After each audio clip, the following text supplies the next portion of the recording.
Hi, everyone. Welcome to the latest episode of the Real World Nutrition Podcast.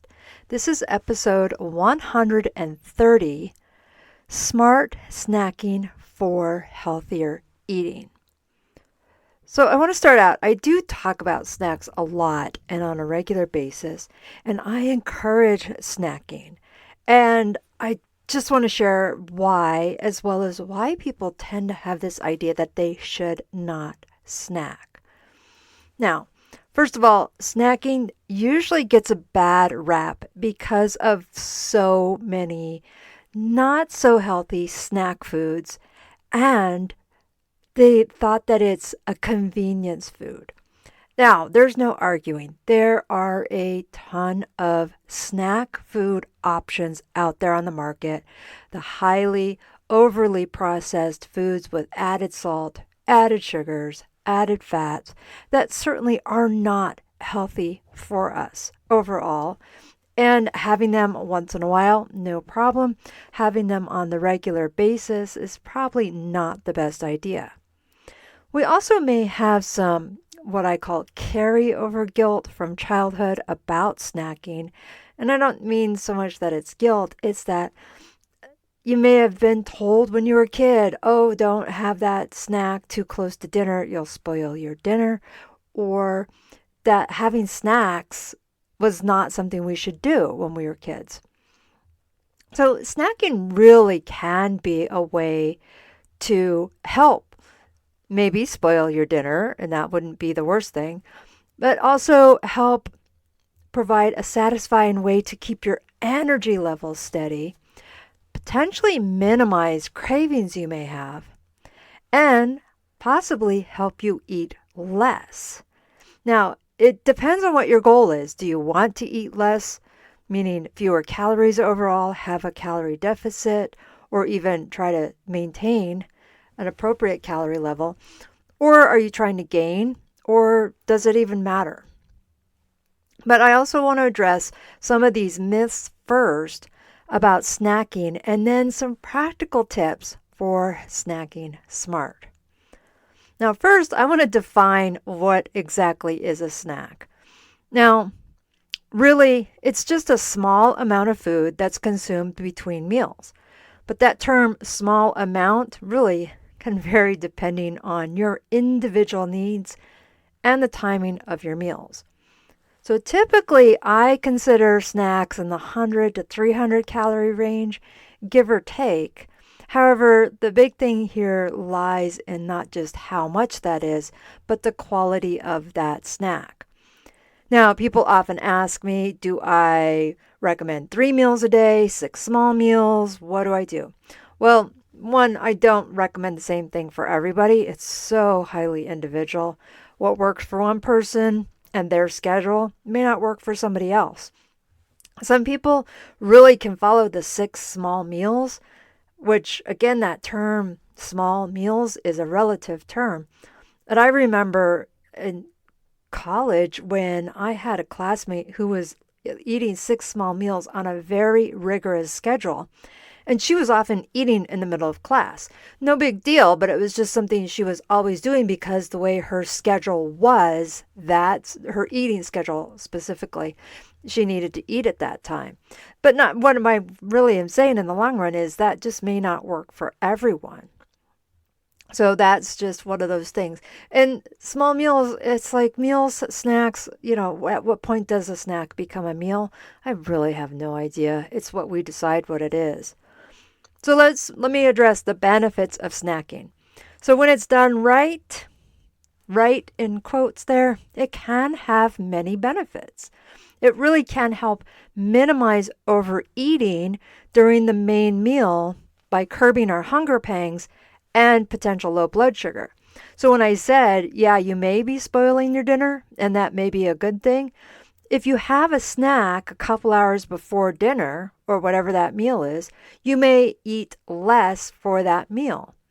Now, if you've skipped a snack or you haven't eaten in quite a while, if you think about it, if you haven't eaten in a while, it is much easier to overeat or overconsume when you are really hungry. but also related to the low blood sugar. Some people look at me funny when I refer to this, but some people know exactly what I'm talking about. And I am not referring to people who do have diabetes or hypoglycemia or reactive hypoglycemia, but more of some of us, myself included, if we go too long without eating something, we get that dreaded hanger, that combination of hunger and anger when the blood sugars are really, really low, and you can get snappy, cranky, and can't think straight. There's been times where I've warned my husband, look, I'm going to have to eat pretty soon or else things are going to get ugly, because I've identified it, and I've also just been able to identify it and give a warning. When I say that, it's usually because we're on a trip. So strategically, snacking strategically can help stabilize our blood glucose levels, especially those of us who tend to have some of those lower dips, and keep those mood swings to a minimum. And here's just something people don't talk about very often. Snacks can provide an additional opportunity to get some essential nutrients in there. So more often than not, I'm telling people you really need to get more fruits and veggies in your overall diet. And guess what? A snack is a great opportunity to do that. You want to get more protein in your diet or at least help with the spacing out. A snack is a perfect opportunity to do that. So this can help you fill in the gaps that you may not get in your main meals, or just I really have rarely told anybody they're getting too many fruits and veggies. While it is certainly possible, most of the individuals I've worked with do not have that problem. So snacking is an opportunity to nourish the body with fuel and the nutrients you need rather than a guilty pleasure. Now, certainly if you want to have a candy bar, okay, that's not going to provide a whole lot of helpful nutrients, and it's not going to help with the fruits and veggies no matter how you want to, come up with an idea like that. That's just not how that works. So when I mention these snacks that have fruits, veggies, protein, just various ideas, I want to give you a list today of some ideas. Now, if you want to get a pen and paper or take notes in your phone on some of these ideas, but you can save some time and just click on the link in the show notes to the blog post that I have that also lists out some of these ideas. So again, these are some ideas. Go with what works best for you. So number one of my favorites, apple slices with peanut butter or nut butter. So I slice up the apples ahead of time and then have my couple tablespoons of peanut butter, or if you need a different nut butter, go for that. That's a little bit sweet, it's a little bit savory, it has fiber, it has healthy fats, it has protein, and it helps stick with you. So you can have this about 1 or 2 o'clock in the afternoon, maybe even a little bit later, and you're good all the way through lunch. Another favorite, number 2 here, is Greek yogurt parfait. Now you can get fancy with this by layering Greek yogurt with fresh or frozen berries and have a tablespoon of granola. And you've got some protein there with the Greek yogurt, the fiber with the berries and the granola, and of course the calcium that's in the yogurt. Now you don't have to get that fancy. You can certainly just buy a fruit on the bottom Greek yogurt and add a tablespoon or 2 of granola for a shortcut there. All right, here's another one. Number 3, veggie sticks and hummus. So this is something where at the beginning of the week, you can throw little baggies or reusable bags or bowls here and have some baby carrots, some sliced cucumbers, maybe some bell pepper strips or even grape tomatoes. Put these all together ahead of time and then have some hummus. You can buy hummus in single serving packs, or you can buy the larger package container and then divide it out during the week. And that's certainly something that has some vitamins and minerals. There, I said, more veggies that a lot of people do tend to need. This one's super easy. Hard-boiled eggs. So at the beginning of the week, cook up some hard-boiled eggs. I know you can buy them pre-made, but I used to buy those pre-cooked ones all the time back when they were cheaper than buying a dozen raw eggs. That's not true anymore, at least where I live. But cook up some eggs, even peel them ahead of time if you want. But really, oh my gosh, these things are so ridiculously portable. You know them. So that's something to have a snack, 1 or 2 hard-cooked eggs. Here's another one that's super easy, trail mix. Now, you can absolutely, positively, 100% buy the pre-made trail mix. That's what I do. But times when I've been out, I'll grab my 1/4 cup of peanuts, a 1/4 cup of craisins or raisins, a 1/4 cup of chocolate chips.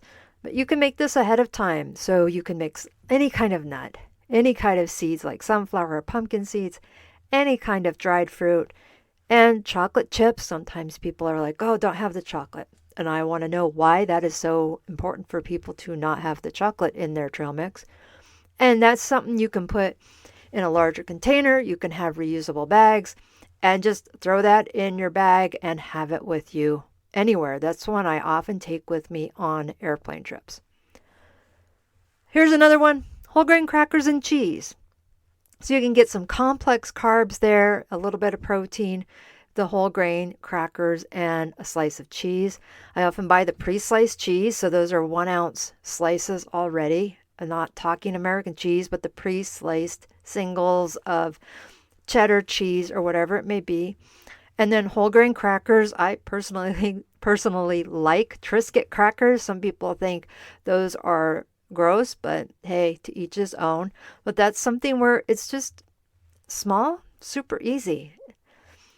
Edamame. This one, my son used to love this one. I could buy packages of edamame and steam them in the microwave and then add a little bit of salt. And it was nutritious. It was protein rich. It was fun. He liked eating those, popping those seeds out, or the edamame beans out of the pods, and they can be eaten hot or cold. Now this one is something, cottage cheese. Like some people think cottage cheese is the diet food of the 70s. But really, I tell people it's a wise decision in the 2020s. Cottage cheese is loaded with protein. So some people don't like Greek yogurt or the texture or the flavor. Try cottage cheese. And then you could top that with pineapple chunks or any fruit. And that could be fresh fruit, that could be frozen fruit, that could be canned fruit. I like the pineapple because pineapple, you can buy canned pineapple in its own juice, and it's super easy and definitely affordable. Now, this next one here, avocado and rice cake. So a lot of people tend to think of avocado toast, but it may not be most convenient thing to have. But you can get a rice cake, you can get a cheddar rice cake, you can get a salted rice cake, and just spread some avocado on top of that. And you've got the healthy fats, you've got that fruit there, vegetable, it's technically a fruit, but whatever you want to call it. And the rice cake is something that it sounds like something people think of diet food again, but it really isn't. You can do toast, but again, here you've got the rice cake where you don't have to worry about the toasting part of it. And there you've got it. All right, and then one more here, tuna lettuce wraps. I always have a bunch of romaine lettuce for whatever reason and never quite sure what to do with it other than throw it in a salad. But what you can do is you can just take that canned tuna or the foil pack tuna, those foil pack tuna containers, those little envelopes of tuna. You don't even have to drain those. I like that a little bit better, but I tend to run with the canned tuna more often. But you can just scoop that into a lettuce leaf, roll it up, and there you go. You've got your protein, you've got healthy fats, and super fast. And I know a lot of people tend to complain about the smell of fish, so just be aware of where you're going. You probably already know that. So there's some 10 snack ideas, and these are things where if you have a later breakfast or skip breakfast and you're having lunch at like 10 or 12, you can have this snack mid-afternoon, and that way you're not starving before dinner. I tend to run on a schedule of having a breakfast around 10, a snack around 2, and then dinner's around 5 or 6. I'm not saying that's what you need to do. Absolutely not. I just found that is a schedule that works best for me. And 4 years ago, when we were all finding ourselves home and then also finding ourselves revisiting the fridge multiple times a day, I gave myself that schedule to help just, help with the routine there. And I've stuck with it still. Now and then I'm in a meeting or presenting at 10 o'clock, so I do something a little bit different on those days, but certainly find what works best for you. So again, snacking does not have to be synonymous with guilt or this idea of mindless munching or so-called junk food. You can have smart snack options that are balanced, that are nutritious, that are satisfying, and can fuel your body and your mind. That's where the blood sugar comes in, where the glucose is help fueling your brain. And it's helping you stay steady throughout the day. So next time you have those hunger strikes between meals, it is okay to reach for a snack and reach for one of these options to help with the adding nutrients, adding fruits and veggies, adding protein to your day. All right, as I said, that list of ideas is in the link in the blog post, so I would encourage you to take a look at that and find what works best for you. Certainly those are ideas. Absolutely, positively modify as you need to or see fit. And I just want to mention this, as I often do, I invite you to schedule a free 30-minute introductory call with me if you want to figure out a little bit more about how an eating pattern or eating routine can help you get the nutrients you need, those food groups you need, without overeating, or maybe you need or want to get some more weight on you, so helping you strategize how to optimize that. I invite you to check out that link, schedule your free intro call today, and we can talk about how we can help you reach your goals. All right, everyone, that is the end of this week's episode of Real World Nutrition. Click that follow button so you can get this next episode every Friday in your feed.